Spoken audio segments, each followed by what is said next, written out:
Yo, people, welcome back to another stream of Two Up Front. I'm your host Ace, and I'm with my brother Major as always. How you doing, bro? Good, bro. You know how it goes. Blessed and highly favored, man. We love to hear it, man. And yeah, man, you know what wasn't blessed and highly favored? That Aston Villa versus United match, man. We're gonna get into it because yeah, that was the most disappointing game. But hey, man. But yeah, so thank you to everyone who's joining, who's watching live, who's gonna watch this later. You know what? For once, I'm gonna switch it up and say if you're joining in, you're gonna watch this, then please don't forget to leave a like, and leave a comment, all that kind of stuff will help the algorithm. I think we've come a long way like since we started this thing, and yeah, so it's nice to kind of reach another international break and just take stock, But enough of that. For today, we are going to be breaking down the main fixtures of the weekend. And yeah, like I kind of alluded to, there's only one place that we have to start, man. I'm not even gonna pretend that I have any analysis. I'm gonna you just smack it over. I'm gonna just serve over to you, bro, and let you take this one away. But the only thing I did want to say, bro, is I saw the lineup, yeah, and generally I actually laughed. Like, you actually like laugh out loud. I said, yeah, this was a low because I said this guy is taking a piss. I couldn't believe the team that he went with was my kind of initial thought going into it. So I didn't expect the game that we then went on to see. But yeah, bro, break it down for us, man. What did you think about this one? The United Villa game. Yeah, I think you alluded to it. It wasn't a very good game at all. Yeah, I think from a Man United perspective, it really looked like Eric Ten Hag just really didn't want to lose.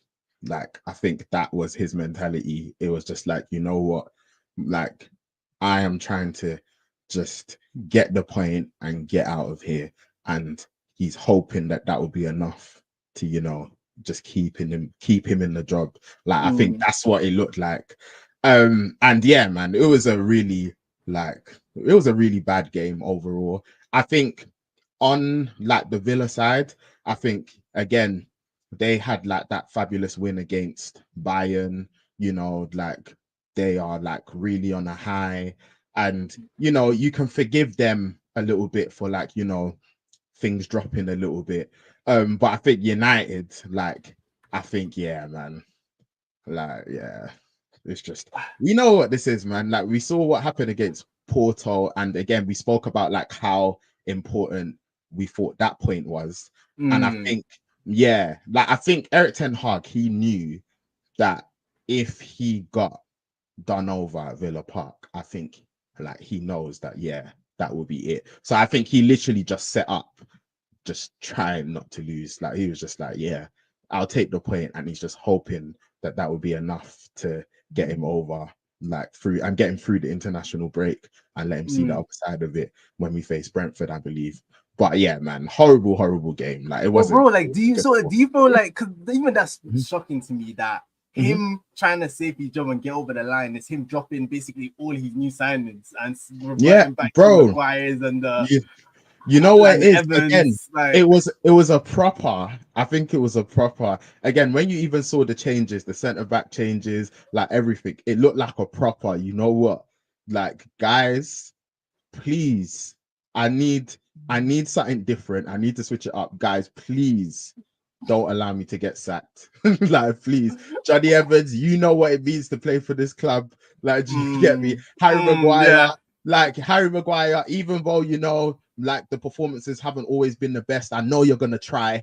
Like, do you get me? Like, I know your commitment. I know you've got something to prove. And it really looked like he was just really like, I do not want to lose this game. Like, that's literally what it was like from my point of view. Like, and yeah, like I think Villa, like I think a Villa that's fresh and a Villa mm, that's like, if Villa are playing to the capabilities that we know they can, then I think they would they would have still been able to break us down like on another occasion. mm. Like, yeah, like so even with that, I don't even think this was like any sort of like defensive masterclass at all. It Like, wasn't, bro. yeah, like yeah, It it wasn't wasn't. It that. Like it wasn't. wasn't It that at all. wasn't. Like, do It you get me? wasn't. It was Yeah. literally like it was just I think he was just there and he was just like, yeah, like I'm really just not trying to lose. Like I think that's what his approach was to the game. And I think, yeah, from Villa, like I said, I think they've beaten Bayern. They've had quite a good start to the Premier League, and you know, overall, like I think, just from what I've heard from like Villa fans, I think they're all right with the point, but I think part of them also feel like they like United were there for the taking. Like, but at the same time, I think because of the Bayern result and they know it took a lot out of the players, I think they're like, okay, cool. Like, and I think from a United perspective, yeah, Eric Ten Hag was literally just like, I'm trying to not get sacked. Like, I get that, but but again, sometimes the football is so confusing because I agree with you. I guess in terms of how he set up the players that he had on the pitch, it was to not lose. But then, like the players that he had on the pitch, it doesn't also make sense to be those are the players that you're going to use to not lose against Villa. Like you're saying, like you're alluding to, like Villa who are fresh, absolutely cut through at Ericsson and Kobe Mainu midfield. Kobe Mainu, they absolutely cut through. That's not like a midfield that like a tactician puts out. So you know what, this is how I'm gonna try not to lose this game. Like, does that make sense? So that's why I'm even more confused about how he. Yeah, I also feel like he's also, again, I think he's out of ideas, even though he's made these signings. But like, I think obviously when he's played the Garte, like it's not worked out. Like obviously the Casemiro performances, it's not worked out. So I really think he's just like, when it's just like you're just trying things, and you're just like, hopefully something will work. Like that's literally what I think it is, bro. Honestly, like I think he's just like, I'm hoping this will, he might have seen a couple of things in training, and he's just like, you know what? Like at least these lot, like I think they're gonna be committed, and yeah, like again, if we can not get beat, like I literally think that was his mentality. But yeah, man, horrible game, bro. Yeah, it was horrible. And again, like I feel like it's one of them matches too where I don't know, I don't think it satisfied either side of your fan base. Well, obviously you had the Ten Hag. I think most people are already transitioning more to accepting that he's going.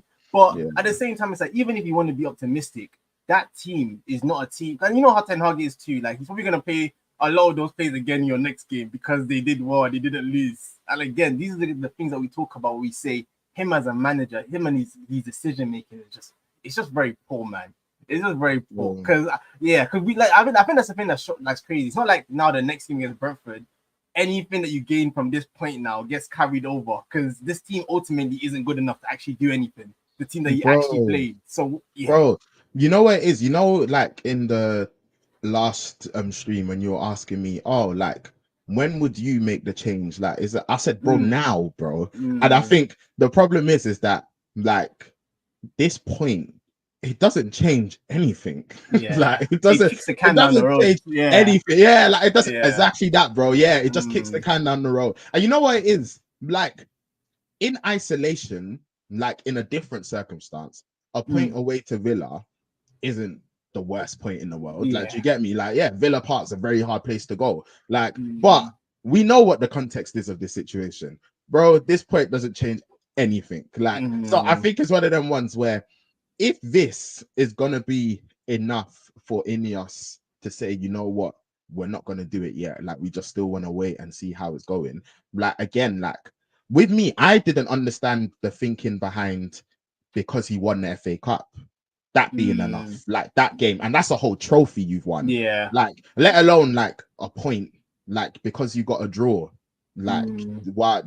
Like yeah, like with me, like it's like yeah, man. Can we just get things moving, please? I hear it. I hear it. Can we get things moving, please, man? Like, please. Yeah, it's like when you're in a relationship and you know it's done, and then you're just still just there. Yeah, you're still just there trying to make it work, trying to see if you change this one little thing. The relationship can the spark come back, bro. It's done, bro. It's done. It's done, man. Like when you have to like, do you get me? It's horrible as well. When someone's like you're looking at it and someone's in denial, like no, man, bro, listen to his comments afterwards, man, and I said this is not a man that thinks he's getting sacked anytime soon, bro. This is not a man that's talking as if he gets sacked anytime soon. I don't know if they're whispering sweet nothings in his ear in the back, telling him, "Don't worry, Ten, like we've got you." But yeah, bro, he's not speaking like a man under pressure. Like he said, yeah, man, we're in the right direction. We're doing well. Like he could see the improvements. I said, this guy, this is. I told you that was his first card. Man said, I think he said Yep, that's 4 clean sheets. Oh, Like that we've had. He said, oh I my told you, God. bro. He said That's that's like, 4 clean sheets. He said that's 4 clean sheets that we've had now. He oh, said, like, bro, like I told you, fam, he saw 3 goals going against Porto, he saw 3 goals going against Spurs, and he said, yeah, like, you know what? Like, I'm just trying to survive. Like, so he literally crazy. just said, yeah, I'm just gonna try something. I hope it sticks. And then yeah, like you could tell, yeah, man. Like that's literally what he played for, man. Like, Yeah. so yeah, man. It's bro, again, like I think United fans, I think the majority of United fans are on the same page. Like, do you get me? Even the Mm, ones who are really optimistic with Ten Hag and the ones that wanted him to stay, I think they're now even like, yeah, man, this isn't working. yeah. So, like, it's almost like a thing. We're just waiting. Like, can Mm. we hurry up? Like, Yeah, this is a actually, Lenny and George yeah, situation. like, can we A hurry Lenny up? and George Like, I situation. just want The to point about get his misery. things. Yeah. I want to get Yeah. things moving, man. Like, do you get Mm. me? Like, I want some excitement back into my football club. Like, do you Nah, get I'm me? Like, excited though, bro. Because yeah, yeah, at man. that point, I said, you know what? It was a stinky Oh, game, but I know this is gonna keep my guy Ten Hag in there longer. Because damn, yeah, man, he man. needs more time. I Bro, think he hasn't bro, shown us everything that he can do yet. bro, man. Like Hey, man. Ajax He football needs is to, so loaded, man. bro. It's, you know that, oh, yeah, man. It's just not working, man. Like you said, Mm, like, it's like when you're in a relationship, like, you're in a relationship, like, you've tried, like, do you get me? mm, You've gone to therapy, you've done everything that mm. it is that you could do to try and make it work. And it's just clear that this relationship is toxic, is not going to work, like, it needs to end. And again, like, instead of making a decision, it's like you're pushing it later and later and later and say, oh no, but we can't do it then because it's our anniversary then, and that would be sad. And it's like, oh no, we can't do it then because it's their birthday then, and that would be sad. And it's like, we can't. Mm. Can you just make the decision? It's done, man. Yeah, It's yeah. over. You know what it is? You It's know what I think done. would be my final straw. I can't believe Ineos aren't pushing him off the bridge just for the reason. I don't think we saw that. I think they did a math. So you guys had 400 million pounds on the Bro, bench. bro. On the bench, The players a he game that signs, bro. he Players he signed. signed, he don't believe. Oh, He don't believe in, bro. He's like, I don't know what's going on. Like literally, bro. We've literally just bought Ugarte, and bro, he played one game and like, Ten Hag said, "I've seen enough." and he's looking I've at seen it, enough. bro. Like everything, bro. Even Oh, remember when we were talking about like in the last stream, and we're like, nah, surely it must have been an injury with Rashford, oh, and he got Rashford, yeah, subbed off bro. at I half see, time. yeah, yeah, Nah, yeah, bro. yeah. We said, Nah, bro, we bro. said rotation. Nah, bro. It was no injury, Bro, bro. he gave Ericsson 180 No minutes injury, in two bro. games. Talking No about injury, rotation, bro. bro.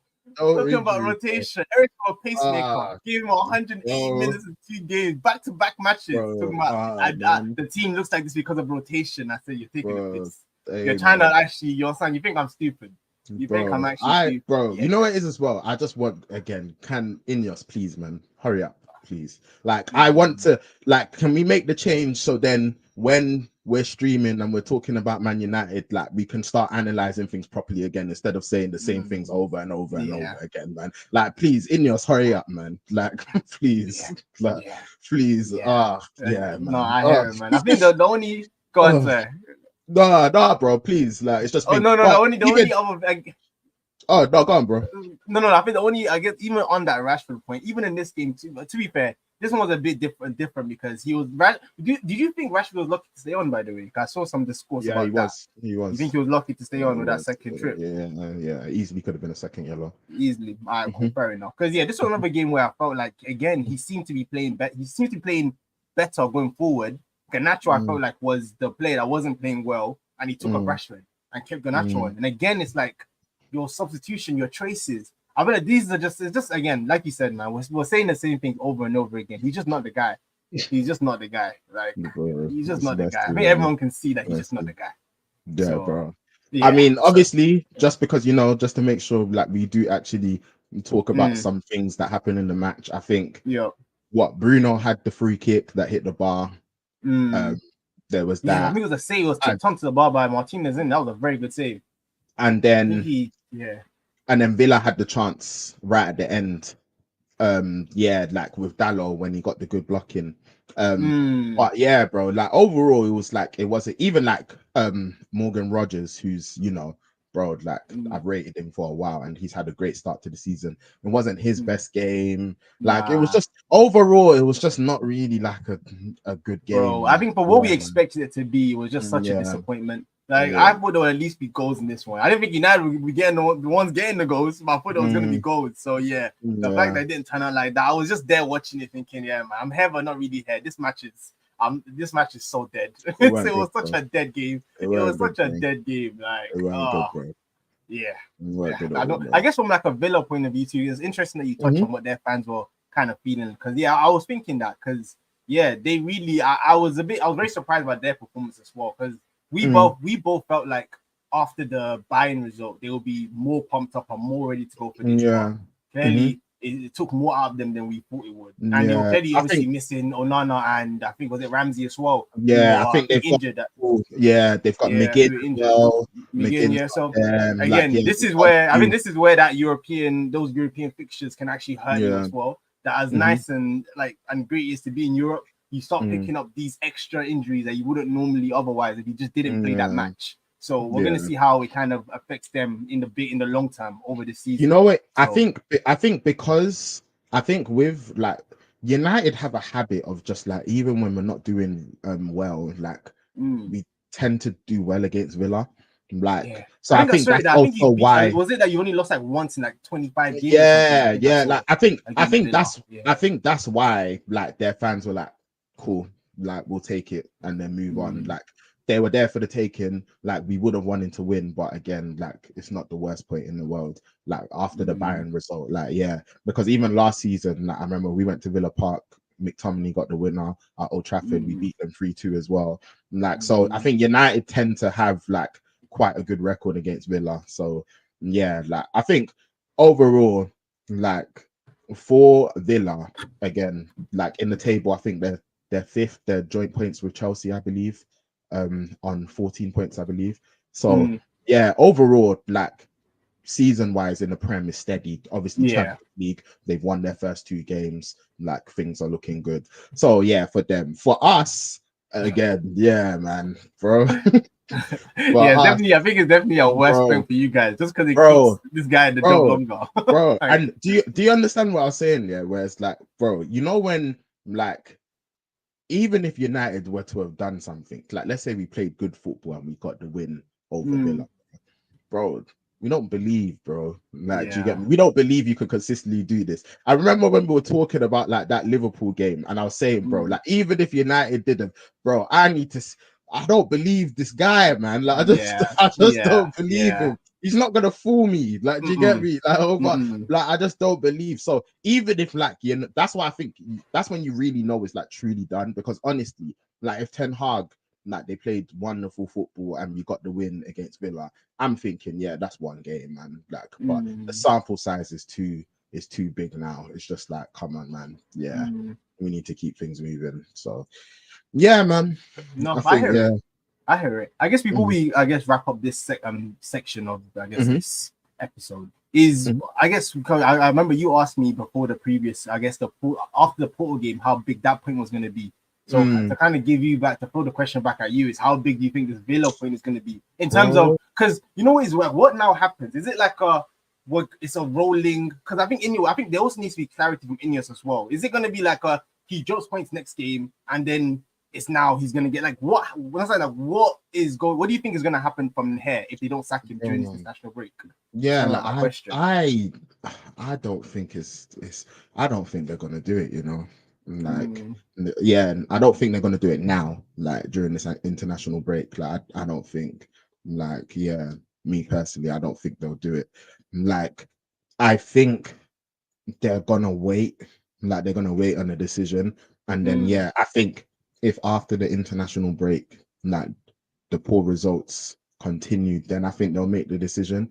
But I mm, think this is what's so frustrating for a lot of the fans because, like, again, we can see it's not working. Like, so the earlier you make the decision, like, and I think even with the international break being there, it's like someone even has time to come in, and it's like it's not like mm, they're not straight away having to manage a Premier League game, and like, do you get me? Like, yeah, man. Like, and when I say I don't know what Ineos's thinking is.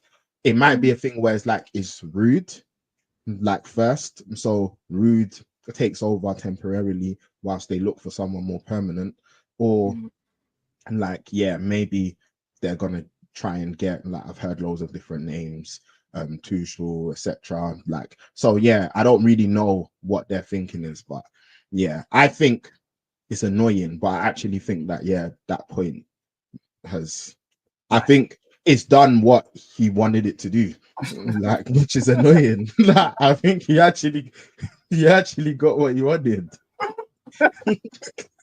I hear it. I actually think he got what he wanted. Like, I think he thought, you know what, if I could just get a point here, that would be enough to keep me until the other side of the international break. And I actually think it may be, which is annoying, but yeah, man. Boy. Yeah, so that was the United Villa game. So yeah, definitely we both expected so much, but it didn't deliver. You know, I see when he said, I was even going to start going through the comments quickly before we move on. Yeah, when he said I called it, do I get points? Because yeah, no, she actually did call that it would be a draw. She said, yeah, he was being pragmatic and he knew he couldn't afford to lose, which was exactly what you were saying. Because yeah, that definitely is how we approached it. And then when he then finishes up by saying, he's really not going anywhere, if I'm being honest. I don't think results will be so bad because United will beat teams they have to beat. Again, I don't know if they will beat teams there because you guys have Brentford next, and Brentford just put 5 fast Wolves. So boy, I don't know if they will beat teams that he's meant to beat. Just because when you have no system, you come up against a team that clearly has a system. Even if you have better players, like we're seeing, it doesn't equate to, you're going to still get the point. So yeah, definitely going to be an interesting one to keep an eye on. But yeah, no, man, I don't mind, man. Hopefully, you can keep getting these scammy points. And, of course, keep Ten Hag in longer, man. Yeah, Ten Hag in. You know, I speak for all the rival fans when we say we were very happy with that point. We were even kind of sad that you guys weren't able to nick it, because then that would have been the perfect ending to that game. But hey, we moved. So yeah, that was that game. So yeah, swiftly moving on. I think the next game that we should talk about is we're gonna go over to my team. We're gonna speak about Arsenal versus Southampton. And bro, I'll kick this one off by just saying, man, yeah, these promoted teams gonna give me a heart attack. I feel like every team I've disrespected so far this season has come back and shown me I shouldn't disrespect them. Yeah, they've shown me I shouldn't disrespect them because yeah, this game, I guess it kind of started off by the initial kind of lineup was interesting because obviously I think Timber and Ben White are both out, so we have no right back. Tomiyasu is just coming back. I think this was the first game this season where he's been on the team sheet. So yeah, he was never going to start. Quickly, bro. With Timber, do you know what the extent is? That just like resting him a bit because he's played a lot of football? I know Arteta mentioned that. I actually haven't been locked in post the game to see exactly the extent, but I think it was a previous game. He said it came up because he said that he had like a muscular. He felt like a muscular kind of, and then they said they don't want to risk him. So I'm guessing they probably caught it before it got worse, but I don't know how bad it actually is. So that's probably something I'm gonna have to definitely check on. And yeah, Ben White should definitely be back after the international break, so his one isn't bad. So we'll have him back soon. And yeah, Tomiyasu is just coming back to fitness, so he was never gonna start. So I see Uncle Plantain playing right back. That was first. I was a bit worried. I said, "Oh, Party at right back." Gave me flashbacks this time last year where we had him at right back, and I think that was the game. Was it against Fulham? I think that he was right back and we dropped points in that one where Saka passed the ball and then he hit us on the counter. I don't know if you remember that one. It was a game early last season. So yeah, that right back experiment, the Arteta tried, it didn't work. But in this game, we'll get into it. So he was right back. And then the other interesting move was I see Sterling starting. I said, okay, that's interesting. You know, rested Martinelli and Trossard, which we haven't seen in a while. And they played a lot of minutes, so it made sense. And yeah, start getting into the game. I felt like it was one of them ones where we actually were dominating for like a large part of the first half. We should have been comfortably ahead, but it was them ones where those matches where you're not getting the goal and you're like, this is making me uncomfortable. When you're peppering the other team and you're not getting the goal, then you know that again with football, momentum always swings. So eventually, you're gonna have to. It's gonna come back around. You're gonna be punished for all these missed kind of opportunities because I think Southampton approached it exactly how we both expect them to, which again is them coming to the Emirates and saying, gonna play our football. We're gonna pass out from the back, and like I was saying in the kind of preview to the game, was I think we're one of the worst teams to do that against, man. Because our off the ball kind of play is actually really, really good. Like we don't mind you having the ball. We'll just say have the ball and we'll press you. And that's what we did for the first half. So we were just catching them with mistakes, you know what I'm saying? Like getting loads of chances, and like we weren't able to put the ball in the back of the net. Cool. So then, the longer that goes on, the more kind of worried you're getting. And then I see Southampton then, pick up in the second half and say, you know what, we're trying to play some football too. What Bournemouth did to us, we're not going to allow that to happen again. So they came out swinging in the second half. And yeah, they actually played quite well, to be honest. Like they did a lot better than I expect them to. Again, Archer, another player that I've regularly been disrespecting. Of course, he's going to come and get the goal for them. Good finish. You understand? But then the man of the hour, man, that a lot again. I have to keep giving him these props, man. Serious giving finish. Him these props, man. The finish was very unlike him. I said this is unlike him. He usually doesn't have any conviction in his shots, but that was a very convicted shot. Like he was trying to send that one away, and yeah, he did. So that was a very, very good finish by him. Very I think it was like 3 minutes after we conceded, got us back into the game, which we needed because these type of matches too, man. Once you go behind, and they have something to hold on to. The longer it goes, it starts getting scarier and scarier. But once we got back quickly, I'm like, cool, we're back in it now. So like that was a very, very important goal by him. And then yeah, man, my guy that I've had my stocks in him. I said I'm not gonna sell. I said I'm gonna hold because with football, it's very easy when a player's not performing to jump on the bandwagon. Start calling him Martin Smelly, start being creative with his name. Came off the bench and yeah, a very, very big goal from him as well, man. A lovely cross by Saka, who I also have to highlight. Because I've seen some discourse and people were saying Saka's assists they're all corners, they're all we have to actually give this guy credit too. But like Saka's set piece delivery and his like overall crossing is actually at such a high level. Like even all for as much credit that we get for how dangerous we are at set pieces, a big part of that. I said those deliveries are nasty. Delivery, bro, it's on the money. Like it's on the money. Nasty. Like, on the money. So yeah, so the cross for that Martinelli goal was beautiful, man. There was a very similar goal when they were a bit younger that he did, like a very similar kind of finish from Martinelli as well. It was a good finish, tucked it away, and then yeah, went 2-1 up, and then I'm trying to remember who got a third. My brain's actually just gone blank. I don't know who got the third one for us. Saka. Oh, it was Saka, yeah, because I remember, I think, he's just breaking away, then it falls to Saka, hits it first time, and great finish. Another very good game from Saka as well, man. Like, he's just playing, again, consistently at a high level, so, yeah, man, at the end, it was comfortable at the end after we got that third, but it was definitely scary hours once we conceded. So, yeah, that was kind of like my kind of overview of the match. So, but yeah, bro, what were you saying? What were your thoughts on this? Bro, firstly, I've got some questions for you that I want to ask you. Oh, I'm listening, go on. Cool. So obviously Martinelli, like we've spoken about Martinelli, and yeah, like it's actually like he's actually seemed to pick up a little bit of form. Like obviously, I think those goals have like done like great wonders for his confidence, and yeah, like I think obviously I know that's someone that you've been backing for a while, so like he's doing his thing.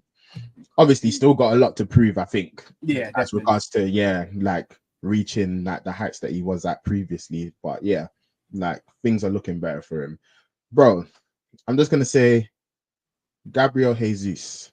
Discuss. Bro, you know what, this is the one where my stocks, I think to be fair, my stocks are, when your stocks are already so low that you're not even sure whether it's worth selling anymore. I'm thinking that I might even just be better just holding just because. Just keep them. Not getting much profit. I'm not getting much profit. It's going to be a nasty loss. But yeah, right now, my confidence in him is at its lowest, man. Because he's just not been the same player.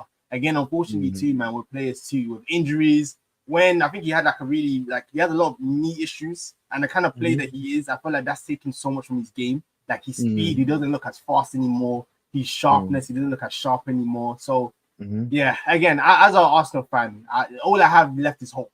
But unlike Martinelli, where I was bullish on the Martinelli one, I'm not bullish on this one at all. Like, yeah, I think it's looking very concerning for his use in my response. Yeah, it's looking very concerning right now. But I hope he can turn it around just from a fan's point of view. But in terms of what I'm seeing, it's not looking good. It's not looking good. I hear you. Yep. Makes sense. But yeah, just from just the overall summary of the game, I think Like, yeah, these promoted teams, bro, they're coming to Bro, the they have Emirates and us. Hey man, no yeah, respect. They don't know hey their man, elders, bro. hey They don't man, know their damn, elders. hey, yeah. So it was like, yeah, obviously you saw the Southampton goal and you're like, oh, okay, Mm, yeah, that wasn't in the script. But yeah, I think Arsenal they reacted very well to going behind. mm, And you know what? I think it's one of them ones where like the most important thing is getting the 3 points. So I mm, think overall, like Arsenal still haven't lost a game in the Prem. So like overall, like yeah, you got the wins in both games against Leicester and against Southampton. Do you have any slight concerns about like the manner of the victories? Like, do you think there's just been kind of like just some circumstances, like with like the one to goal in the last game, or like do you think it's just been one of those things where it's just like, oh, you know what, like it's not really concerning that we've conceded like in these games and it's been a bit more hard work than we thought it would be, like, mm, or do you think like, no, you know what, like we need to step it up, like if we're trying to win this league, like these games need to be more comfortable, like we shouldn't be mm. expending this amount of energy? Like what's your point of view as So regards to that? no, it's a good question. I think I'm right now still leaning towards the I'm more comfortable. Like I'm more like I think it's just the circumstances in the matches because both Mm, games that it's happened in, we should have been well ahead by the mhm, time the opposition has like got a chance to even lay a glove on us. So maybe mhm, the lesson is that we need to actually start killing off the games a lot earlier. It's probably the mm, I guess what Arteta's kind of drilling into them. And mm, again, with the Prem, regardless of the teams, you always feel like, yeah, if you don't finish your chances, eventually they will grow into the match as well. So mhm, it's kind of like I think it's been more of a consequence of us not doing what we've needed to do when it comes to killing the matches. And mhm, then I'm also starting to get this kind of impression too, where probably what Arteta, what is a little concerning is that I feel like, bro, again, I won't get into FPL run here, but like the mhm, fact that when I bring in this Gabriel guy is when he wants to now be conceding in back-to-back games. But then when we were playing mhm. against the much tougher matches, is Yeah. when we wanted to be locking it down. So I don't know if it's like a mentality thing where it's like in the bigger Mm, matches, our defense is a lot more switched on and mm, we know what the threat is, and then maybe we're mm, kind of minimizing these smaller teams and giving them a chance because of mm, not treating them the same way. So probably mm, from that aspect, it's probably where there's a little concern. But because the mm. sample size is still only 2 games, I'll still say I'm gonna still lean on it's the circumstances. But if it continues, then it can definitely become concerning very quickly, is what I'd say. No, Yeah, I think that answer makes a lot of sense. It yeah, makes a lot of sense. So yeah, yeah, like I think yeah, if I was an Arsenal fan right now, like I mm, wouldn't look too deeply into it, but yeah, I'd be thinking I would want to kill off the games much quicker. And mm, like you said, like your defense is clearly capable, and I think yeah, there's been certain just like lapses like mm, in these games, which like yeah, we don't necessarily see in the bigger games. And is it again just a thing of like, you know what, like not not arrogance per se, but maybe you're just being like a little bit too casual because mm, you're expecting to like get the win quite comfortably. So mm, yeah, maybe a little form of arrogance, maybe a yeah, little bit, but yeah, mm, but yeah, overall Saka, yeah, man, like he's balling, like he's playing very well. Like mm, again, like we spoke about him last week, and yeah, man, like I think right now, like he's performing like at a really, really good level for you. And yeah, like again, like you're gonna need him to consistently do this over the course of the season if you're mm, gonna get like this Premier League title, if you're gonna definitely. get the hunt over the line. So yeah, Mm, but and yeah, those crosses, they're wicked, man. Like when he cuts in, like yeah, those in swingers from the corners, like yeah, he's really polished his technique when it comes to that. And yeah. yeah, like and even it's also testament to his quality when like when he's cutting in onto his left foot, the other Arsenal attackers, they know what to do. Like they know, oh yeah, this is going to be on the money. Like Mm, yeah, so like yeah, that back post like finish from Martinelli. Like I've seen it, like not just Martinelli. I think I've seen mm, Trossard like yep, get on the yep, end yep. of one of those. Like yeah, like I think yeah, we've seen the in swinger where he crosses it, and Havertz, like him and Saka, they seem to have a really good understanding between each other. So yeah, overall, I think yeah, like again, most important thing from an Arsenal perspective is the 3 points. Sterling, I don't think he had his greatest game. Yeah, I don't think so. Even that goal that we conceded, man, it was. I think he went down too easily for the counter attack. Yeah, even on I don't think it was his greatest game either. I think he was. It was. I guess it was typical Sterling in it, where like he does a lot without doing enough. Does that make sense? Like he's active, but then the end product wasn't there. So it's like it just felt like you're just doing a lot to not actually give me anything. Like just teasing, just full play football. So it wasn't his greatest game. I think he's still adjusting. So that's why I haven't joined him out because it's his first start as well. So like it's like I want to definitely see better. But hey man, Chelsea are paying 56% of his wages. So hey man, can't complain. He gave us enough. He's a body. That's what we needed. So he let us rest our players. So thank you, Chelsea. Yeah. But yeah, bro. Yeah, overall, I don't think again Havertz finished great finish. Like I think how many is it? I think he's 7 in a row now. Home. 7 in a row at home. He's matched RVP's record. Yeah, he's looking good. And what I will say again, man, like, bro, I've made this point, bro. Like, you just need him to keep playing up front, bro. Simple. Man, simple. This midfield thing, just cut it out. Just stop it. Just don't do it. Just like you found the solution, Arteta. Well done. It works. Now just leave that experiment alone. Like just let him keep on doing what he's doing. Especially he's using this form as well. I think that probably even contributed to why we weren't able to kill off the game. That again, and probably if Havertz was up front in that game, I think we probably would have scored earlier. Man. Man. Just gotta let him. That's his position. Like just leave it there. So overall, like Arsenal got the job done. I don't think there's too much more to say. I think from Southampton, I just wanted to quickly shout out that dribbling guy as well, bro. He's definitely not going to be there at the end, like next season. But he's a big talent. The guy that cooked I saw him. I was already worried. He cooked him as well. That's when I saw the Dallo quick, I said, "Chai, Calafiori, I'm worried," and I was actually worried, bro. That's one thing that I saw as a weakness when we got Calafiori that I saw people talking about, and it's becoming very prevalent. That because he's a centre back playing left back. Pace-wise, he doesn't have it. So when he comes up against these like quick, rapid kind of wingers, it's a bit worrying. That's the one. He played very well on the ball and going forward. But I think it's defensively in this game is where that dribbling guy was exposing him a couple of times. So we caught life, bro. Even when he went 1-0, we actually caught life a couple of times with like near misses, like of them like getting another goal. So it was definitely those games that on another day it could have ended badly for us, but luckily for us, we pulled through. So I wanted to shout him out because he looks like a real talent, real talent. So man. But all in all, that was the Arsenal versus Southampton game. And then, bro, I think it's only right that we go over to the other side, the other North London team. You know what I'm saying? The other team that we said both coming into this match, we said this is gonna be the game of the weekend because we said, you know what? If there's one thing this game guarantees, it's gonna be goals. And you know what? It delivered. But bro, I'm gonna let you take this one away first, man. I'm gonna let you take this one away. Hey man, what a game, man. You know when I said the United Villa game, that wasn't great. This was a lovely game to watch. Like there was all sorts of things going on here. And man, Tottenham, like first half, firstly, big shout out to Johnson. They're calling him Magic Johnson. That's what man, this guy is like even the finish as well. Like, you know what it is, bro? On him quickly, I think Andrew's using him right. Because I feel like I'm still not gonna get swayed in terms of thinking of like my overall opinion of him as a footballer.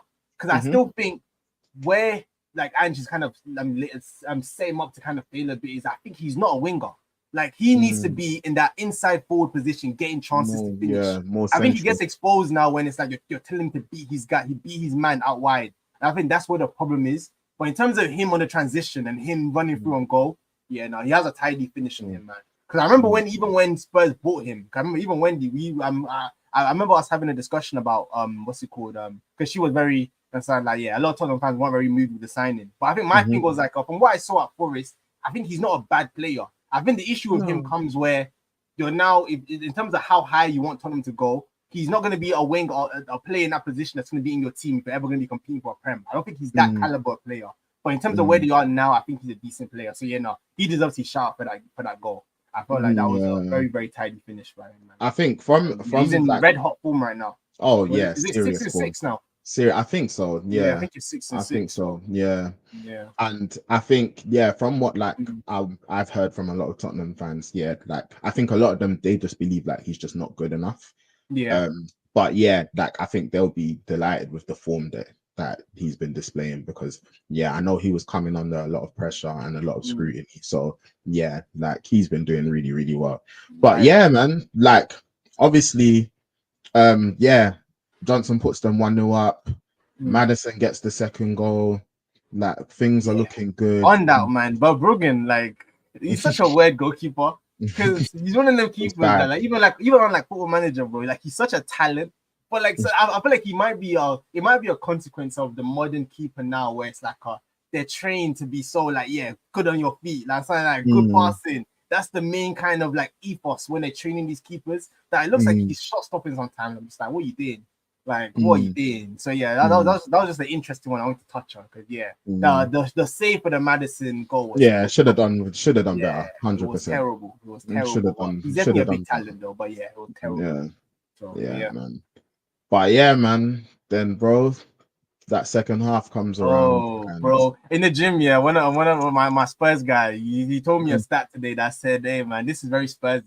He said that yeah, Spurs have broken a record now for being the first team in Premier League history to reach 10 times of being two goals 2-0 or up. 2-0 up and more and lose the game. I said that's Mm-hmm, a crazy, mm-hmm, unfortunate stat for Tottenham. So yeah, mm-hmm. bro, yeah, Yeah, yeah, man. Like, yeah, man. They crumbled, man. yeah, And yeah, bro. Like, obviously, I've been seeing a lot of discourse, and obviously, the players definitely need to take some responsibility, like mm, with yeah, like some of the errors. But then also, like we've spoken a lot about Ange and his game management, and like sometimes being a little bit naive, and that's also been a conversation that's been happening a lot, bro. bro, So, bro. And go on, bro. yeah, I have this made me this made me laugh. Yeah, this was his Hmm. pre-match what's it called words. Yeah, the Hmm. reporter asked him, with the way that the teams play, there's an expectation that this may be an open contest. So how do Mm. you keep it controlled? His response was, "We don't. Let's keep it open. That way we entertain everyone, and hopefully we get the result." I said, you shouldn't be saying this, brother. Like, you shouldn't be Are you saying this. serious? So yeah, huh? Are you serious, bro? He said that, bro. That was his pre-match. He Nah, man. said we keep it open and hopefully we get the result. I said this is not what you should be saying before the match. So yeah, Mm-mm. adding on to what you're saying about his game management and just his ethos. I feel like in football, and clearly that's Mm. what he wants to do in it. But yeah, I think he needs to adapt, man. Like that can't be your mentality. Yeah.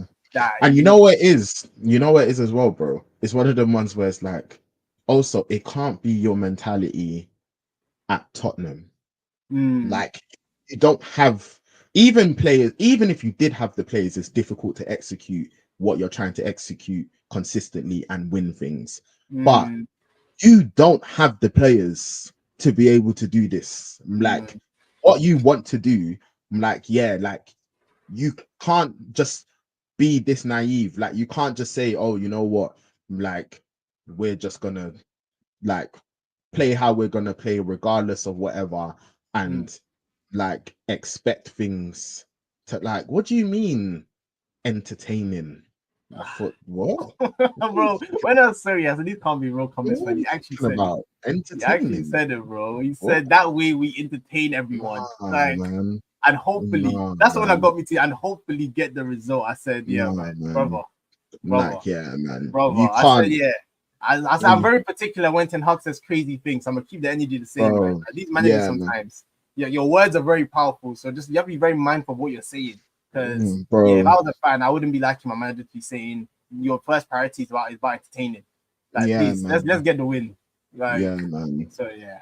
Like, and I think, yeah, man, like you've got to know how to be more solid and less naive. Like, I think even like a lot of Liverpool fans, when it was the 13-14 season, with the whole season when Gerrard slipped, Oh, yep, like, yep, yep. I think, like, obviously Liverpool were playing great football that season. Remember when it Mm, was like Suarez, Sturridge, like yeah. young Sterling there, like, Mm, yeah, they were Like, do you get me? Really entertaining. But they were so open.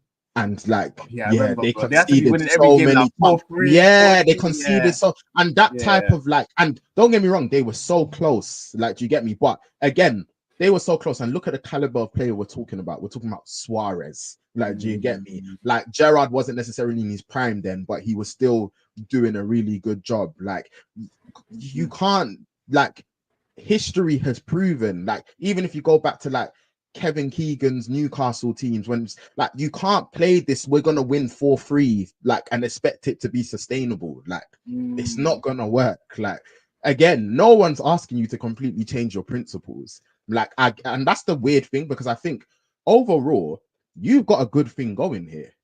Just adapt. Yeah. Like, it's not that Bro, hard. Like, just adapt. yeah. No one's saying, bro, I'm supporting a team right now where I don't know what's going on. Like, do you get me? At least Spurs fans, they're looking at their team and they know what's going on. You just need to adapt. That's it. Like, do you get me? You've got some good fundamentals there. Like, you know how it is that you're trying to play. You know what it is, what system like you're operating under.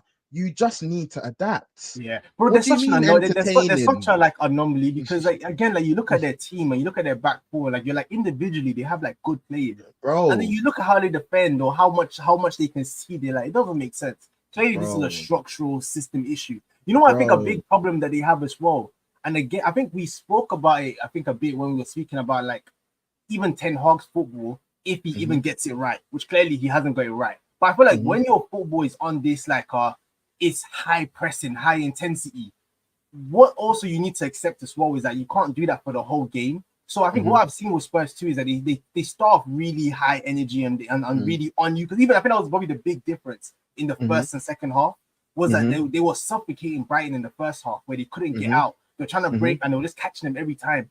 And in the second half, it looks like they just lose intensity. And now they're no longer able to press them the way they were pressing them before. And then now there's a lot more gaps and spaces for Brian to exploit.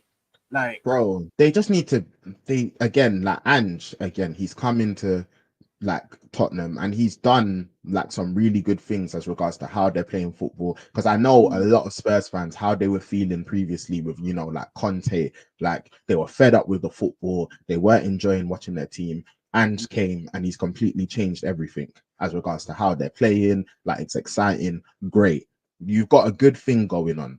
Bro, they just need to adapt. Like you said, like, you can't adopt this approach of we're just going to be trying to go all out and then you get gassed and then the other team comes back into the game and then now you're just saying, you know what, we're just hoping we've scored 4 and if they scored 3 it doesn't matter because then we'll win. Like, that isn't sustainable. Like, it's not going to work. Again, the history of football, like, it's shown you that approach, like, it's such a hard approach to adopt and to win with. That Liverpool team, again, Brendan Rodgers, like, with great players, Suarez, like Gerrard, they were doing their thing. They weren't able to get over the line and they were close and they had much better players than, do you get me? You know, like, I think the Liverpool, so you know what's so funny about it? I think what you said is even perfect, because even like the Liverpool team on the club that then goes on to then win stuff is that you then look at the midfielder that team had. You see the Henderson, Wijnaldum, and stuff, Fabinho, like they're like, I feel like even the energy those players bring as well, I think even allows you to also kind of maintain that pressure. But they also like, don't construct their team in that way either. Bro, where they have like defensively minded players that can do the leg work or do the running to make up for how intense they're playing for most of the game. That makes sense. Like, yeah. So I think like overall, like I think like just on a wider Tottenham thing, like they've had some like Ange needs to adapt. Like, I think we've said this a lot. But in this game as well, the players need to take some like responsibility, because I think man, like, again, and I think a lot of again, this is what even Spurs fans have been saying. I think Romero, like, he's not having a good time at all. Like, things aren't going really well with him. And I think the doggy as well, like he's made a mistake. Like, again, I don't think necessarily that third goal. I don't think necessarily like he's had a horrible season, but like this game, like, and I think like literally like it was one of them ones where it's like you can tell Brighton, like they got that first one and they said, "Ooh, bro, you know what? Let's talk on Brighton a little bit as well, man." Because last week I was really critical of them of how they approached the Chelsea game. because I also think that probably also kind of affected their start to the match too. Where it's so funny again, like a bit like confidence, how it affects like the game. I think we saw it on both sides. We saw Brighton start off with low confidence and Spurs exploit them. And then we then saw Spurs' heads drop, like when I saw this coming over here as well. Like their head dropped. And I think it kind of like coming off the back of that, let's say that early goal by Brighton in the second half, and their heads drop, and then you then see Brighton then start stepping on their necks a lot as well. So so I think we need to talk on Brighton a bit too, man, and like round up on Spurs, because Mitoma, he's a player that I've been looking at this season saying, what happened to you, man? Like you used to be the man, bro. Like what happened? And this game was probably the shades of the Mitoma that was getting linked to every club, because he was a real problem for them in this game for Spurs. Like Spurs just could not handle him. I think in the first half he has that chance where he slides it through to Warbeck, and the Warbeck has that just missing. And we need to talk about him as well, bro. Yeah, we will, bro. There's a lot of players we have to talk about. Even Reuter. We need to speak about him as well, because people are very quick to write off these players sometimes. So when they. It's even like with Reuter quickly. I think because I heard when he came in that I think he's compared a lot to Havertz, like in terms of the type of striker player he is. So I think there was that people like their price tag don't make sense. So it's nice to see him also start to gain confidence and start putting the ball away as well. Because that second goal by him was very nice, and then the third goal as well. He dug out that cross out of nothing. I don't know how he even got the elevation on that cross for the Welbeck dagger. And I said, you know what? That's love from Arsenal for the Spurs fans, love from Arsenal. But bro, speak about Welbeck. What do you want to say about him? Yeah, no, Welb's like, again, I think his consistency like over like so many seasons, like for how long he's been doing it, like is crazy. Like, do you get me? Like, this is someone that obviously came through like our academy and like was scoring goals on the Fergie, and like up until now, like he's still doing his thing. And man, like I think again we've spoken about Brighton and their business, and they're making intelligent transfers, and I think that's been a really good signing for them. And like overall, I think Brighton, you've got to give them the credit. I think this is the thing with when you're looking at Brighton and you're looking at Tottenham, and we did a lot of comparisons between their play styles. I think Brighton are also a team where they're gonna get punished like in this season because of how they play, but like I think it's got a lot to do with what your expectations are. So I think Brighton can play like this, and as regards to what their expectations are, like where they're expecting to finish and etc., they're gonna be okay. Like they can end up fine. Like I think for where Tottenham wants to go, they need to adapt. Like, and I think that's where like there's a big issue with Spurs, because I think with Brighton again, Brighton are gonna get caught. Like, with how they try to play, they're gonna get. You see again, like Brighton, they'll get scored. 4 goals and a half. Again, Chelsea could have scored how many? Like Brighton are gonna get caught. Do you get me? But I think again, like Brighton fans, I think they're very happy with like how they've been doing in the Premier League, the brand of football they've been playing. Like, they've got some really good finishes. Obviously, like they've played in Europe. Like, so they're looking at it and they're like, you know what? Like, we like what's going on here, until maybe it comes to the point where, their results really start to suffer, and maybe like the transfer model doesn't work to like the standard that it's previously been working at. And then it's like, okay, now we need to adapt. Like things aren't working. But for now, they're probably looking at it and they're thinking, it's fine. Like, but I think, with Tottenham, they've got to now, if you want to now make like the jump and you want to make the next step up, then you've got to start to adapt a bit. But in this particular game, like I said, Brighton second half, and I think Wendy said it here as well. Exceptional. Like, they really picked it up. Like, again, like when they're feeling confident and like they start playing their football, then they can be a real problem. So credit to them. Credit to them. I feel like Stupinian, he was a big sub for them in that second half. I saw him coming on. I feel like Mitoma probably, I think he suffers from a bit of the thing that I think maybe Martinelli suffers from, in terms of mainly being a player that wants to be on the inside. And I feel like he plays so much better when Stupinian actually is there relative to when he's not. So I think that's another one to kind of keep an eye on, something I'm thinking. from watching this game. So yeah, no, Mm. definitely a very good game from Brighton. And then this is our last kind of thoughts on this game is I think this is Yeah. also why I think we were ultimately right when we was talking about Spurs' transfer window as well, because Yeah. like even on like I think I saw that comment by Wendy, but like and just well needs to take responsibility because 75th minute and no subs. And like Mhm. even looking at Spurs' bench as well, like there's not a lot of players on there too where I'm like, you need to get that guy on the pitch right now. Like I Mm. feel like they didn't strengthen in that way either, where it's a future Mm. window. And it's kind of what you're Mm. saying about what the Spurs want for themselves. If it's to just maintain like maybe European football and then maybe next year, then yeah, I guess it's okay. But if it's like seriously to compete for the top four, then I feel like that's where maybe this window is probably maybe a bit of a misstep in terms of bringing in players that push the first team further. That Mhm. now like the players on the first on like players you started are on the bench and maybe you can bring them on instead. So it was Mm. another kind of like little thought I had watching the game where I felt like their bench as well was just it wasn't also like anything crazy where like you know where you're saying yeah he should have made this sub. I don't know what sub he should have made, but Ange to you Mm. he has a really bad habit of that thing of waiting until 75th minute and then making subs. I don't know why he does it. Mm. It's definitely something he needs to work on as well because his Mm. post match he seemed very angry about like the lack of effort, the lack of like he seemed very frustrated with the result. But I was like, Mhm. you also wait to the 75th minute to make changes. So I don't know Mm. how like does he also maybe agree that maybe the bench? I don't get why too when if you're that angry post the match why you didn't Why make don't the you make the changes change? earlier. Mhm. So that was a little thing I was thinking. And yeah, I think just quickly, I'm going through the comments quickly. I see when you say yeah, Doggy hasn't had the best start to the season at all. Yeah, nah. Mm. Like he's been disappointing. Yeah, I think the doggy right now he needs to remove the narrative. The narrative in my mind is I think defensively he's looking very suspect right now. But I think Mm. he looks really good when it's like in terms of like he's powerful, he's fast, but he's like Mhm. one-on-one defending. I feel like he loses like like I don't know if he loses like he lapses out when he's defending sometimes, and I feel like Mm. he can like he's a bit of a liability sometimes in those games. So like that's one to keep an eye on. But yeah, but he's still young and he's a very big talent, so I'm Mhm. sure he'll develop. Maybe this is also where we look at Ange and we say maybe he's more of a wing back like he has been for most of his career.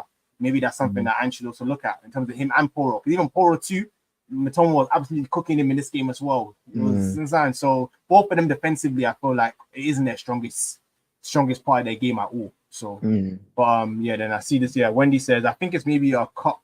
Well, maybe it's win a cup this season and challenge properly in coming seasons. It's a project at the end of the day. We all knew that. And again, that's fair. I think it's that thing Yeah. of like fan bases where it's like different people have different expectations. Yeah, I think Because for yeah, Spurs winning a trophy this yeah, season's like absolutely vital. Like massive. if like I think if they again, I'll be interested to hear Wendy's thoughts on this, but Mm. I think if Spurs were to win a trophy, like but they were to finish like I think if Spurs won the Europa League and finished top six, I think they'll take that. Yeah, Like, I yeah, think they like, would. yeah, I think they'll take that. Like, I think yeah, they would. obviously, I'm not a Spurs fan, so I don't know, Mm. but I think they'll take that. And Yeah. so, Oh, well, yeah. let us know any of us Spurs fans. Let us know. Mhm. Would you take that? Mm. And then I think that is all for the Spurs Brighton match. I think the next game that we need to go to, bro, was another match that we said Chelsea. Like they've been very impressive right now. You know, they've been getting the goals, and we've given them their credit where credit has been due. But we also said coming into this match that this was definitely going to be a different challenge for them, where it's now about how do you break down a low block, a team that are very Mhm. happy to let you have all the ball and just hit you on the transition, and how do you cope with that? And Mm. yeah, man, I think it was the game probably played out how we all expected it to, which is Mhm. Forest just come and say, yeah, break us down, and then we're gonna take our opportunities when we need to. And fair play to Forest, man. Like I think they gave a very good account of themselves, like at Stamford Bridge. Bro, Like you even know when what? they go on, sir. I was gonna say, bro, you know what? Mm, I'm not even gonna lie. Again, when mm, it's nice that you said you'll give credit to Forest, because I'm not gonna lie. mm, I have to give them even a bit more credit because I think I knew they were gonna be really difficult to beat, but mm. like they The threat. really gave it a go. Like, yeah, Bro, you like know they he's my really brother, yeah. even My when they brother went was down there, to yeah. 10 At the men, end of the game, he like said, I'll take the point. nah, like I'll take the point. Sanchez, like, yeah, like I know he's had some howlers, but Yeah, I have to give Sanchez, him credit in this game. yeah, he kept Chelsea in it because yeah, Yeah. even when Forest were down to 10 men, like they That still red card like was the could funniest have, red card as well, bro.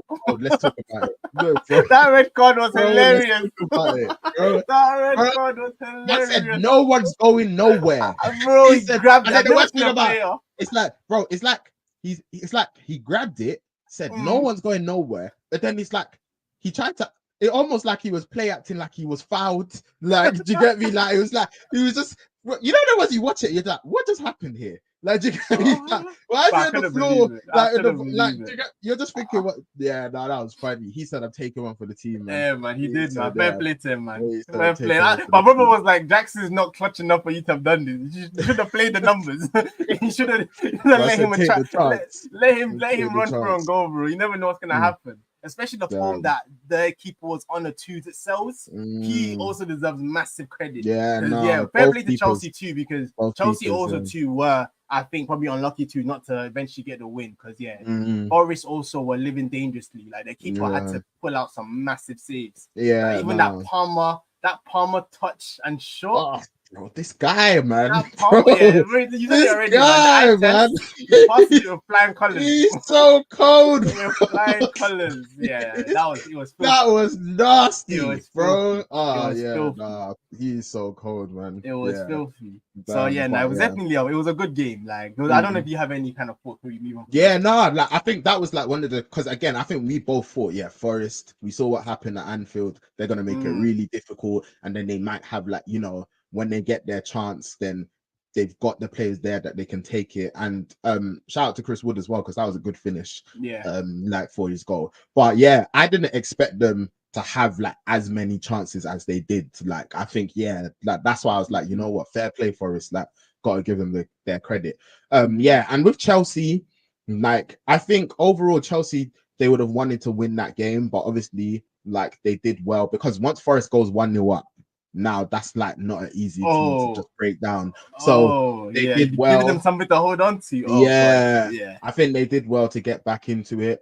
It's funny as well, because I was seeing a lot of like discourse regarding Madueke and him being too greedy, and it's like he's carry on trying to cut in and shoot and cut in and shoot, and then obviously he cuts in and shoots and he gets the equalizer. So it's just like, yeah, but I do think overall as well, like I think he does need to like, bro, I tweeted him, I said he needs to go into a dark room and just watch like, Saka comps. Just watch how to cut in and maybe cross as well, or you're through and go and pass. Like you're gonna get as much credit as well if you're also man, on a like do your thing. Like do your thing, man. Like again, like obviously we know what Palmer is to this Chelsea team, and it's like, but if you make the right decisions and like you make sure that like you're being effective and you're doing your thing, then man, like you're also going to get your praise. Like and he gets into really good positions. Like decision making at the end. Man. Like sometimes you're just like, bro, just lay the ball off. Like just lay it off, bro.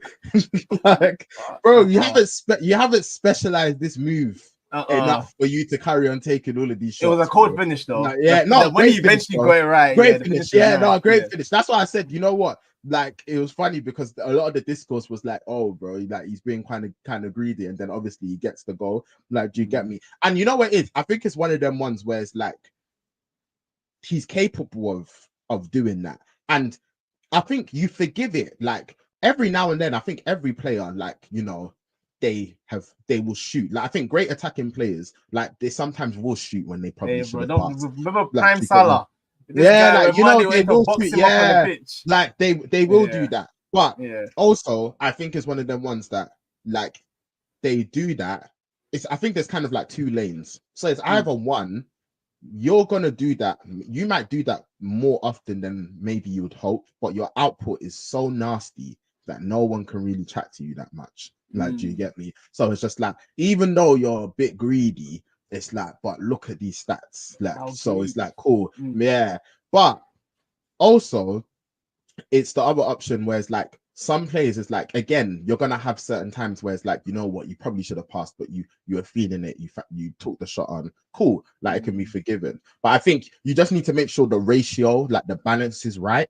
Like, like you don't want it to become a thing where it's just like, oh, you know what, this is what you're getting known for. like, and your output isn't what it needs to be. But fair play to him, because yeah, he did get the goal in the end, and it was a really good finish. So yeah, like overall for Chelsea, I think they did well to get back into the game. Forest as well, like they started the season well. Like, so yeah, like overall, like again, both keepers made really good saves. So yeah, like I think it's one of them ones where like Chelsea, probably they were at home, they would have been expecting to win it, but at the same time, like yeah, Forest gave a really good account for themselves, and like yeah, like I think the draw is not, in the context, it's not the worst result in the world. Like yeah, you know what? Because you know what I think. The only thing I'd say, I think it also is from the perspective that Forest were down to 10 men for like 20 minutes in that match as well. Basically, my next question was like, how big was not getting that win over the line? Because bro, have you seen Chelsea's fixtures after international break? Yeah, serious. Like, they come back here, they go to Anfield. Yeah, Anfield. Then they have a Conference League game. Yeah. Then they have Newcastle at home. They go away to Newcastle in the cup. Then they go away to Old Trafford, Europa League game, and then they have Arsenal at home. So boy, like their fixtures after this, there's gonna be a lot less kind of scope for error. So we'll see how they do in those games as well, innit? So it'll be interesting. I don't know if you want, before we move on, whether you want to have any words. I've been seeing some uncomfortable conversations about Enzo F. You know, Enzo's namesake in that midfield.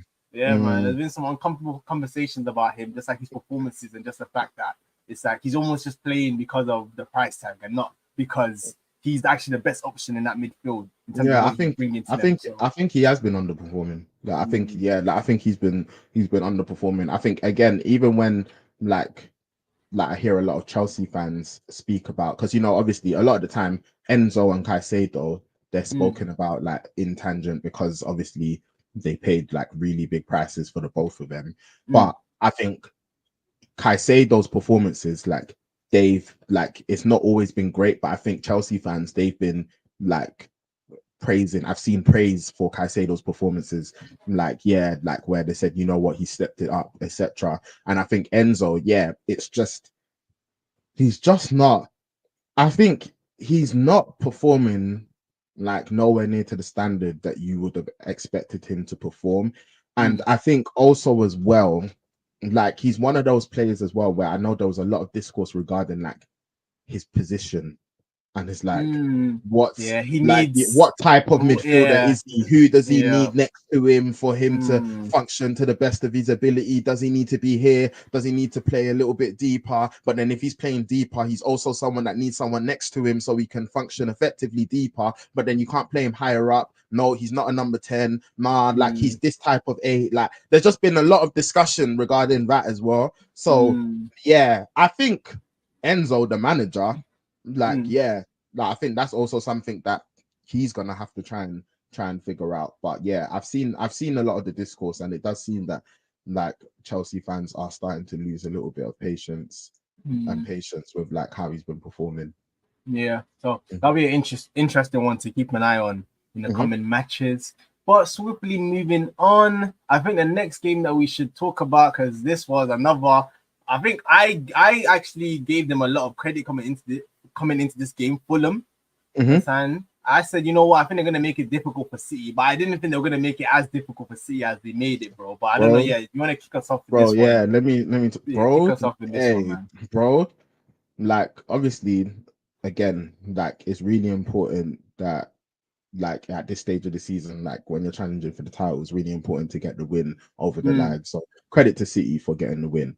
That being said, bro, like the chances Fulham had, and this Traore, brother, bro, oh my days. If I rate him as a player, bro, I would say that he needs to be investigated. Or maybe there's some betting going on the side, because the chances he was missing was ridiculous. And that's always the thing, man. Like it's decision making. It's always been end product. Like he's monopolized the plot in his muscles. Oh my days. Man. But yeah, like Fulham, fair play to them. Even that first goal, you see with the flick, bro, you know what, bro? I have to, you know what? Let me quickly give him a shout out, man, because I remember Jimenez was a player when he was in his pump, like when he was in Wolves, when we were looking for a striker, he was one that he was looking. I would have before the injury. I would have taken him because he was a real problem, and then the injury happens and he just fell off a cliff. So I'm very happy to see his form start to bounce back now. Because that assist was quality. Quality, and even the pass. You see the outside foot pass that he played to Traore for the miss as well. Bro. Oh my goodness! I said, this guy is moving crazy. And so, also, obviously, like I know, like you've spoken a lot about, like the Arsenal boys that have gone over to Fulham, but also from us, Pereira, like he's gone there, and like it's been a really good move for his career because like he's what they call him, pre-season Perlo. Pre-season Perlo, bro. Pre-season Perlo, bro. Pre-season, one of the best players you'll see. One of the best players you see in pre-season. But he's gone to Fulham, and like it looks like he's really found a home there, and he's been performing well. But man, and bro, I've been telling you about this Walker guy, man. I don't know how many times. I don't know how many times, bro. How many times to come on this stream? Have you seen the memes that people say, "Well, when your powers are gone, bro? How many times, bro? I can't believe Traore burnt him people like that. think I've been exaggerating, bro. I told you, bro. He's not the person you think he is anymore, bro. Like he's not. Don't get me wrong. Cooked Rico Lewis as well. So he did. But you know what it is though? Rico Lewis as well, though. The type of this guy, even credit to him, bro. Like, man, he's just a footballer. Like right now, it's like position wise, like man's just a footballer. Like, do you get me? Pep says what, centre mid? I said, oh, you want to play fullback? Alright, cool. You want to play like he just but he did get cooked earlier in the thingy. But like he's been performing very well. City, they look so vulnerable. Because Fulham aren't the first team that have come and had. I told you, bro, like with that Brentford match, like when they scored so early on, they could have had 3, bro. Like they could. I don't know what City be doing, man. And it's like, you know what it is? I think before, like I think when obviously De Bruyne started the season, he was there and he was fit, and then obviously Rodri before the injury, and obviously Haaland was scoring all those goals. I think you're looking at it and you're like, you know what? These little lapses, like, you know what? It doesn't matter too much in the grand scheme of things because of the quality you have. Like, you've got someone who's going to dispatch the ball. Like, you've got so many creative, like, effective players. But I think currently, right now, obviously, with like, Rodri's now out, KDB's been injured, and I think like right now they're really walking on a fine line. Like they're treading a fine line because that game easily could have lost. That game easily could have gone a different way. Easily. So like I don't think it's panic stations at City at at the moment, but they need to fix up because right now it's like again like clean sheet wise, like man, like they just always look like they're gonna concede a goal. Like so, I think Fulham, I think they would have been disappointed to have lost that match because the chances they had, could have been very different. And from a City perspective as well, want to give a shout out to Kovacic. That guy never scores goals and he came out with 2 in this one. So, but he's 2 goals. So he came up big for them as well, and Doku as well. Obviously, Doku, he loves that shimmy, bro. That shimmy, and then that was a rocket as well. That was a very good goal by Doku. Very quickly, bro. Do you think? What do you think? Obviously, like this guy, like obviously, it's looking disgraceful right now. He's gonna hold 2 games and he's not scored. Like, do you get me? They need to get rid of him. But Haaland, do you get me? How much? It's concerning, bro. So how much? Obviously, bro. I saw him and Havertz have the same GA 19 since Havertz went up front. I said, oh gosh, that's not the Haaland that I was scared of. Oh damn, they need to get rid of him. But in all seriousness though, obviously, like he's like had a super great start to the season.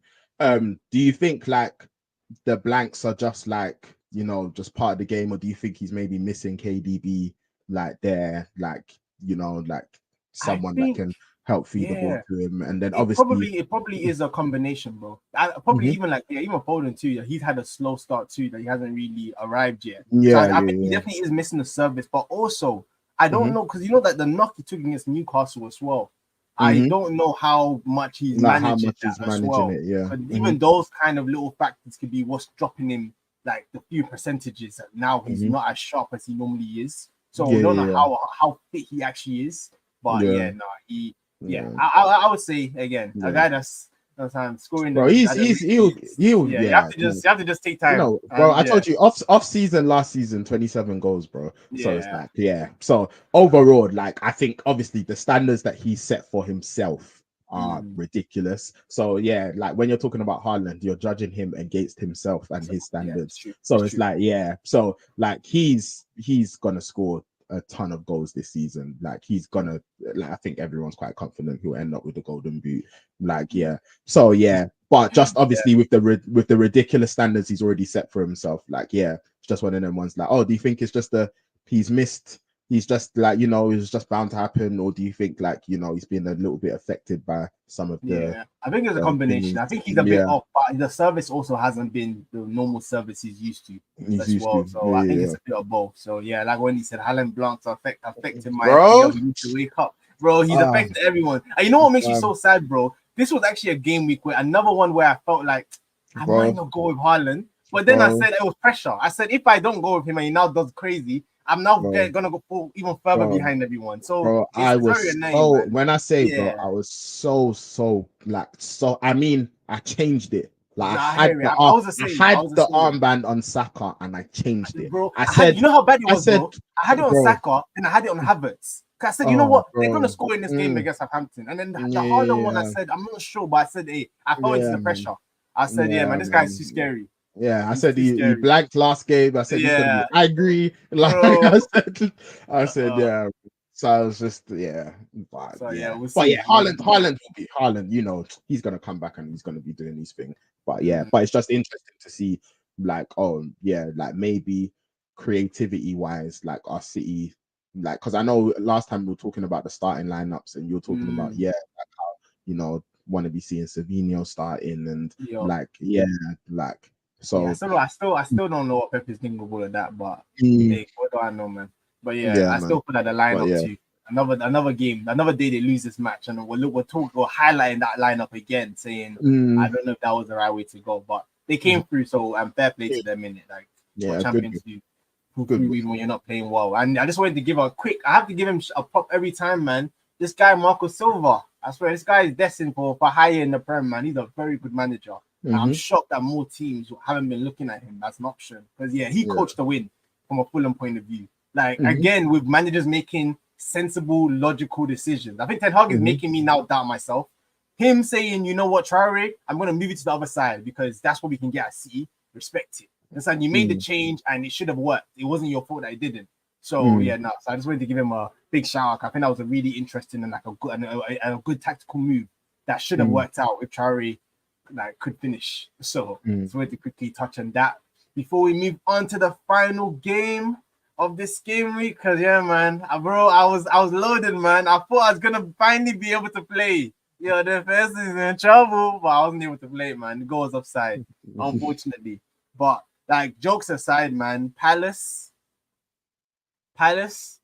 they have been so disappointing, bro. That new manager bounce is looking so scary right now because how Mm, poorly they performed this season so far. mm, It's still confusing me. Like I mm, said, coming into this game, I generally felt like these lot have to wake up eventually, and surely this is the game mm, they're gonna now wake up. And again, for the first 60 minutes of this game, they just were sleeping.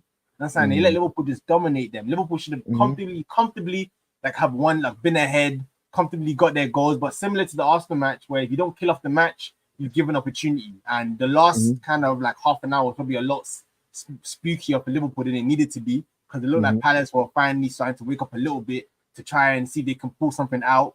But mm, yeah, man, this was just another disappointing game from Palace's point of view. I feel like mm. Liverpool just came and fair play to them again.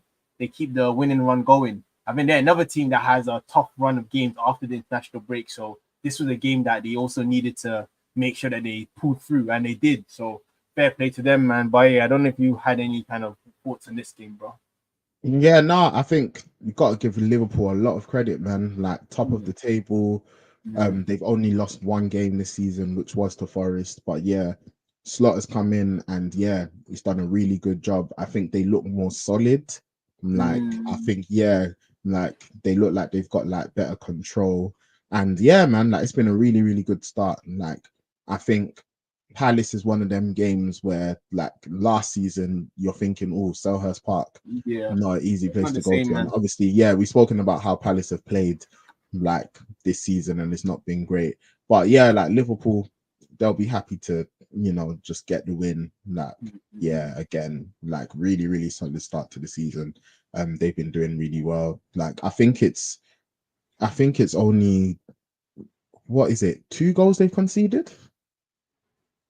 It's only two. I'm Like not I sure. think, But yeah, I yeah, I think know it's it's very just, low. yeah, I Yeah, think it's they hardly they conceded. conceded to Forest and they conceded to Wolves 2-1. I think That's those are the crazy. only goals they've conceded Yeah, this season I in think the you're right. Prem. Yeah, yeah, they only conceded 2 goals this season. So like, yeah, man, like things are looking nice for them. Like we've spoken Mhm. about Gavin Birch, like yeah, he's balling. Like things are looking really good. I think literally, like Liverpool right now.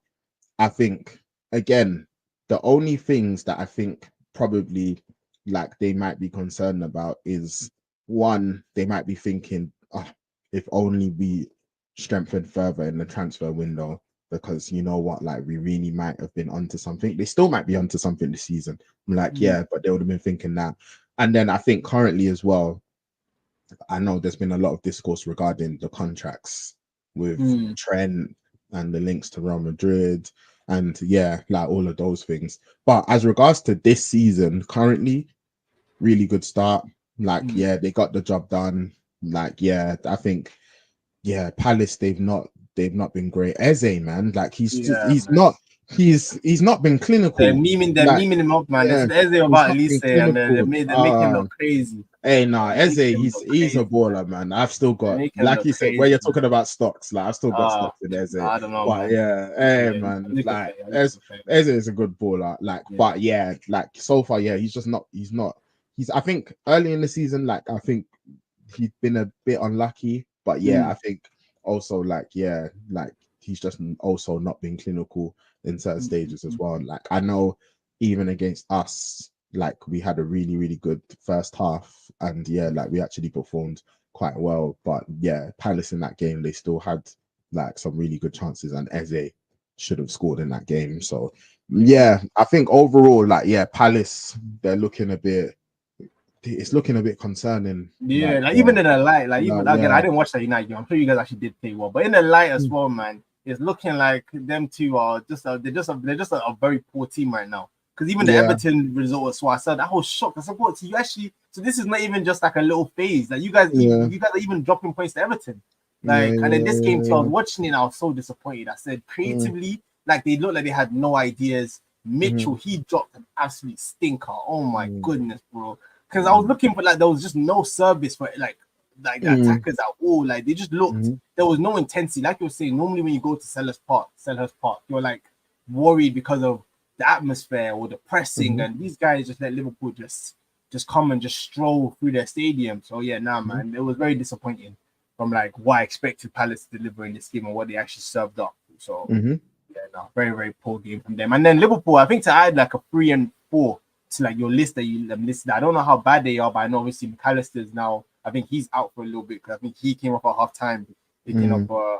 injury. I can't remember exactly what it was. And then Allison looks like he's finally pulled his Yeah, I hamstring. think hamstring. Yeah, Yeah, because hamstring. I think he's been on the edge. He's been teetering with that Mm, hamstring for a while now. So that'll be a mm, big loss for them. But again, I mm-hmm. guess Keller will come in, and I think he's a very good backup keeper. So we'll Yeah. see how much that affects them with like their run of games after the international break and whether they can kind of maintain. Because yeah, they've done very well. But I say the toughest fixture on paper has been the United match. So it'll be interesting to see too when they go up against Heavy like on on paper. yeah. When football's not played on paper, in it. Um, But on paper, that was a game that you felt like should have been like the most challenging match that they've played so far. So it'll be interesting to see how they maintain this form when their fixtures also turn after the international break as well. yeah, Whether they can Liverpool maintain, Chelsea. That's going to be an yeah, interesting very game. very Real interesting, interesting. very very interesting. And we're gonna get into that when we're back after the international break. So yeah, bro, that was the fixtures for the weekend. Bro, Before we on a wrap up, let me. very, very Oh my, quickly, bro. Just yeah, very, you very do that. quickly.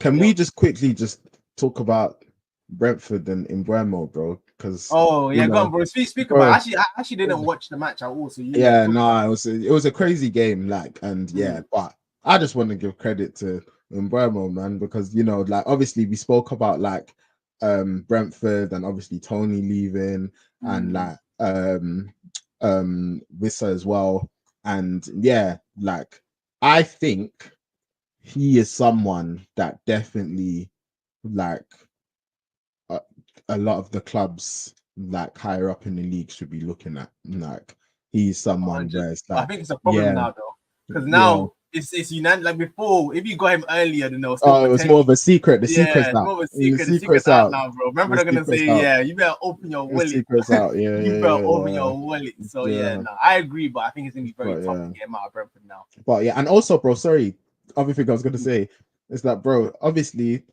like again, man, like Brentford super disappointing because you know last three matches it was within the first minute and they made us wait all the way until the second minute this time before they scored. I Like, didn't even know it was but that early again. bro, I don't Come back, what's the formula with these goals so early, bro? bro. Like I don't know, man. literally, Someone needs to bro. study it. It was They need crazy to because study. literally you're looking at it and you're like, oh, surely they can't do it again. And you're like, oh yeah, they don't do it again.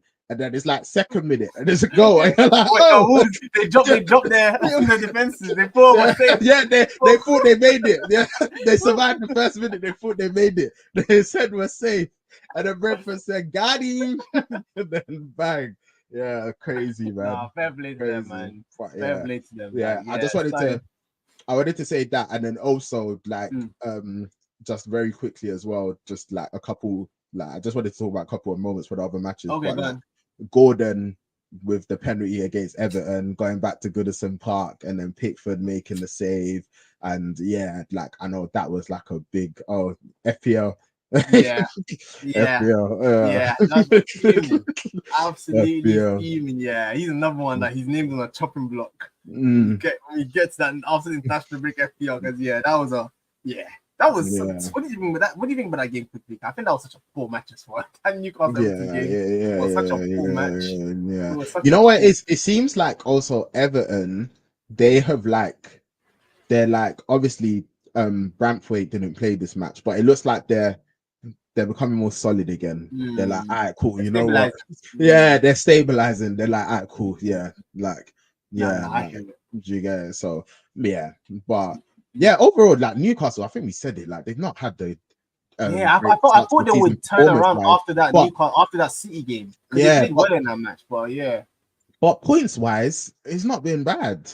Like, mm, yeah, so like I think it either goes two ways. It's either you're hoping that the performances come and then you know what you've been able to like get through yeah, a get bad away with period it. where you've not been Mm, performing, or it's gonna catch up with you. yeah, Like, 'cause so yeah, it's one or it's true. two. So It's yeah, true. It's but true. yeah, And then they need to wake up. Cause I yeah, think sometimes, see, man, you don't want to get rewarded for bad behavior because it seems yeah, sometimes that in these situations they usually catch mm, up with teams.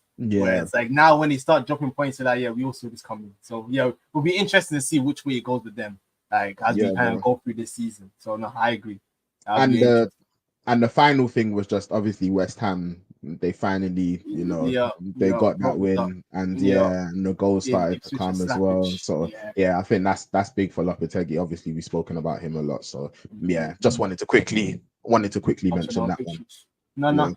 Appreciate it, my guy. And I guess before we Mhm. wrap up this stream, let me just quickly update everyone on the table, what it's looking like right now. I just find it over here. So this is what the prediction table is looking like going into this international break. This was not a great week for me, especially. I think you did okay again. I guess you predicted the Yeah, right result in. But yeah, it wasn't the greatest mm, week for both of us. I feel like kind yeah, of just reminding yeah. people what we went with and what happens. Obviously, I went for 3-1 Villa versus United. You went for 2-0, and Mhm, obviously it ended in a draw. mhm, Southampton, I went for 3-0. You went for 4-0, ended 3-1.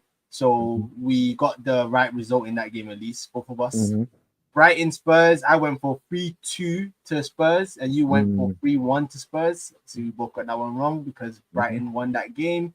Chelsea Forest, we both went for 2-1, which I still mm. think was the right prediction. It's Yeah, just, I think that yeah, was, yeah. On another day, that could have been it. that Yeah. would have been it. Mhm, But ended in a draw, so we were both wrong in that game.